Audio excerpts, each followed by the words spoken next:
여러분 안녕하십니까? 포항 MBC 뉴스데스크입니다. 최근 포항시 효자동과 지곡동 두 이웃한 동네 학부모들 사이에 큰 갈등이 빚어지고 있습니다. 중학교 배정 문제 때문인데요. 학부모들이 집단 행동에 나서는 등 갈등이 심화되고 있습니다. 박성아 기자가 보도합니다. 포스코 교육재단 소속의 포항제철중학교 전체 학생 수 1,500여 명, 60학급으로 전국에서 학급 수가 가장 많은 중학교입니다. 내년에는 63학급으로 더 늘어날 것으로 예측되고 있습니다. 이렇게 되면 학급 수가 수용 범위를 넘어선다고 판단한 학교 측이 2달 전 포항교육지원청에 대책을 요청했습니다. 그런데 이후 효자동과 지곡동, 이웃한 두 동네의 주민 사이에 갈등이 불거졌습니다. 효자동 학부모들은 10년 넘게 제철 중에 진학해왔는데 효자초 학생들이 내년부터 갑작스럽게 진학하지 못하게 될 것을 우려하고 있습니다. 위장 전입이나 학구 위반만 제대로 단속해도 과밀 문제를 해소할 수 있다는 입장입니다. 10년 동안 간 학교를 못 간다고 하루아침에 할 수 있는 건지 6개월도 안 남은 상황에서 이렇게 하는 거는 행정고시 교육행정 맞지 않다 봅니다. 위장 전입과 학구 위반이 조금 더 원활하게 소통이 되고 했다면 이런 일이 없었겠죠. 반면 지곡동 학부모들은 학생 과밀 문제를 해결하기 위해 효자초등학교 학생들을 다른 중학교로 배정해야 한다는 입장입니다. 애초에 효자초등학교를 제철중학교 학구에 무리하게 포함시킨 것 자체가 문제라는 겁니다. 효자 측의 학생들을 상도나 항도로 보냈을 때는 그 과소의 해결도 되고 그리고 제철중학교의 과대 학교도 해결이 되는 두 가지 혜택이 있기 때문에 포항교육지원청은 아직 뚜렷한 해법을 내놓지 못한 채 양측 학부모들의 의견을 수렴해 오는 9월 대책을 발표하겠다는 입장입니다. 학부모들이 집회에 나서고 온라인상에서도 갑론을박이 벌어지는 등 주민 갈등이 갈수록 격해지고 있어 교육당국의 해법이 시급해 보입니다. MBC 뉴스 박성아입니다. 경북에서 신종 코로나 바이러스 감염증 신규 확진자 1,068명이 오늘 발생했습니다. 시군별 신규 확진자 수는 포항 211명, 경주 191명, 울진 32명, 영덕 12명이며 울릉에서는 확진자가 나오지 않았습니다. 경북 신규 확진자는 최근 일주일 연속 1,000명 이상을 기록하고 있습니다. 김은주 포항시 의원이 오늘 5분 발언을 통해 포항에서 잇따르는 성폭력 사건과 관련해 포항시와 시의회에 종합적인 대책 마련을 촉구했습니다.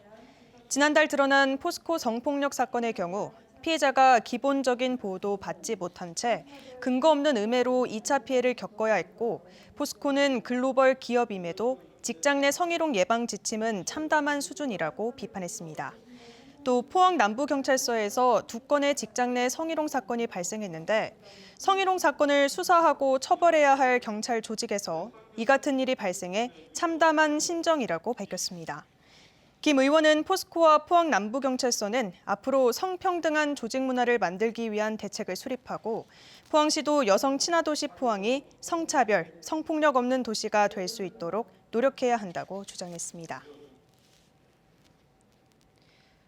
경북경찰청은 여름 휴가철을 맞아 오늘부터 다음 달 말까지 음주운전 집중 단속에 나선다고 밝혔습니다. 경찰은 음주운전 사고가 많이 발생하는 고속도로 진출입로와 피서지 주변을 집중 단속하고 매주 금요일 밤 일제 단속도 실시합니다. 사회적 거리두기 해제로 야간 시간 음주운전 교통사고가 다시 증가해 올해 상반기 음주운전 사망자 수는 지난해보다 9.1% 증가했다고 밝혔습니다. 경상북도는 과학기술정보통신부의 메타버스 플랫폼 개발 지원 공모에 선정돼 서울특별시, 전라북도와 공동으로 지역 관광 명소를 가상 공간에 구현합니다. 경북도는 경주 양동마을과 안동 화해마을, 의성 고운사 등 한옥 명소를 메타버스로 구현해 고택과 한복 가상체험 서비스를 제공할 계획입니다. 지역 소상공인과 연계해 가상 공간에서 이뤄지는 숙박, 한복, 밀키트 등의 체험 콘텐츠를 실제 상품으로 구매할 수 있는 서비스도 개발합니다.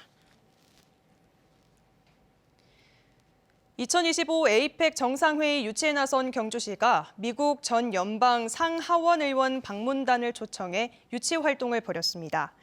경주시는 미국 전직 연방 국회의원 회원들을 만나 경주에는 세계문화유산이 산재해 있고 각국 정상을 위한 숙소와 회의장도 보문단지에 밀집해 있어 경우에도 유리한 점이 많다며 경주가 2025 에이펙 개최지로 최적지라고 설명했습니다.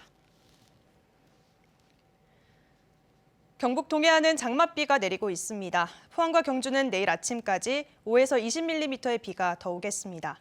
비가 그치고부터는 기온이 크게 오르겠습니다. 조주경 기상캐스터입니다. 경북 동해안에는 아침부터 시작된 장맛비가 이어지고 있습니다. 현재 레이더 모습 보시면 비구름이 폭넓게 자리하고 있는데요. 앞으로 포항과 경주에는 5에서 20, 영덕과 울진은 5mm 안팎의 비가 더 내리겠습니다. 내일은 포항과 경주를 중심으로 비가 오다가 아침이면 대부분 그치겠습니다. 그리고 낮부터는 구름만 다소 지나겠습니다. 오늘 비가 오면서 더위는 잠잠했습니다. 경주의 한낮 기온은 22.2도에 그쳤는데요. 내일은 32도까지 껑충 오르겠습니다. 이어서 자세한 내일 기온 보겠습니다. 내일 아침 기온은 22도에서 24도 분포로 오늘과 비슷하거나 1도가량 높게 출발하겠고요. 한낮 기온은 울진이 27도, 포항과 영덕 30도, 경주 32도까지 오르면서 울진은 오늘과 비슷한 기온 보이겠지만 그 밖의 지역은 오늘보다 6도에서 10도가량 오르겠습니다. 울릉도와 독도의 아침 기온은 23도로 시작하겠고요. 한낮에는 울릉도 26도, 독도 25도까지 오르겠습니다. 동해남부 먼바다에는 오늘 밤 풍랑특보가 발효되겠습니다. 내일까지는 짙은 안개와 너울성 파도에 주의가 필요합니다. 바다의 물결은 중부 해상에서 최고 2.5m, 남부 해상에서 4m까지 높게 일겠습니다. 이번 한 주는 흐리고 비 소식이 많겠습니다. 일단 목요일에 비가 내릴 전망이고요. 일요일 또다시 비가 내리겠습니다. 날씨였습니다.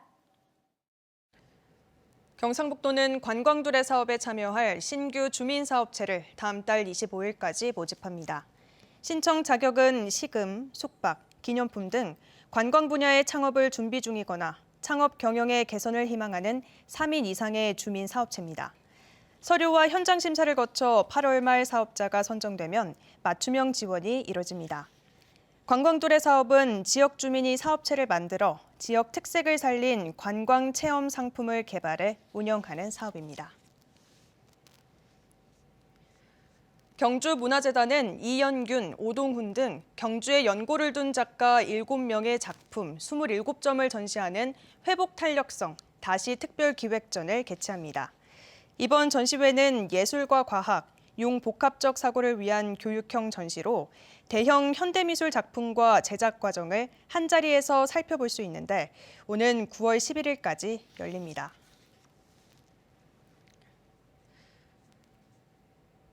경주시는 2006년 이후 14년 만에 시행하는 부동산 소유권 이전 등기 등에 관한 특별조치법이 다음 달 4일 종료된다며 해당 사항이 있는 민원인은 기간 내에 신고해 줄 것을 당부했습니다.